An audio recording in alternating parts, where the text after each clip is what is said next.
Hello friends, Safari Jeff here with a few helpful husbandry hints on keeping your pet snake happy, healthy, and hydrated. You know, over the years I've kept many different species of snakes, so first and foremost you need to do your research to ensure that your habitat or environment is adequate for your pet. Years ago, snakes as a pet was a very unusual hobby to say the least, but today really is quite common in many households and with many families. So there are a number of snakes to start off with, which can really make a great beginner snake. So let's get started. I've set up a basic habitat or environment here for a terrestrial species, and in this case one of my favorites, the Mexican milk snake.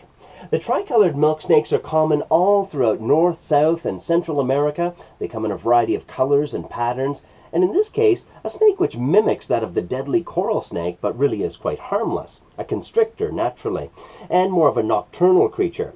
The milk snake is more terrestrial, ground-dwelling, or burrowing during the daylight hours, so we've placed here a little hide space.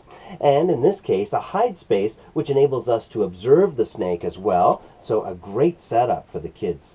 You know, when it comes to keeping a snake, you want to be able to observe the snake and enjoy or appreciate the snake. Certainly not to be afraid of it as well, so handling is encouraged. That enables the snake to get comfortable with you. When it comes to keeping your pet snake, there can be challenging times throughout the year, during the winter months, let's say, or perhaps if we are living in the Midwest or central part of the country, the air can be quite dry or arid. So here's a few tips on keeping the snake hydrated.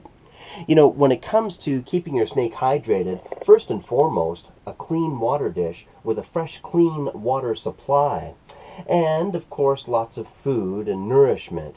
You know, when I've observed snakes in the wild, a lot of them come equipped with larger body structures, a larger head than what you'd see in captivity with a captive-born species, and that's simply on account of people feeding the animal meals which are a little bit too small. So it needs a good-sized meal to really develop its body and bone structure.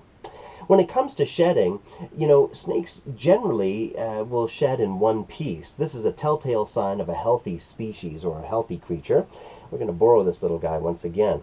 Notice the sheen or shine and iridescence to its skin, a telltale sign of a very healthy snake here. But what happens when it has a hard time shedding? Well, here's a trick or technique for you to use and can be applied to just about any species.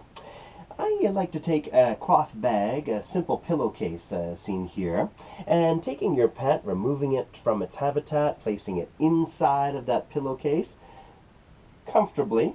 This one has a zip up top, so it saves me the trouble of tying a knot, but still, to be on the safe side, we'll place him back into his habitat or environment. Away from any heat sources, heating pads, etc., the snake needs to be comfortable.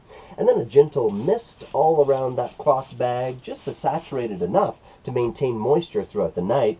You want to keep the snake in that damp pillowcase for about 24 hours. After this period, the snake should have successfully shed or sloughed its skin off, and you'll be left with a shiny, brand new skin and a very healthy snake to appreciate and enjoy once again. So, these were a few helpful hints on Safari Jeff TV for your pet snake at home. I hope you enjoyed today's episode. We'll see you back here next time. That's on Safari Jeff TV. Till then.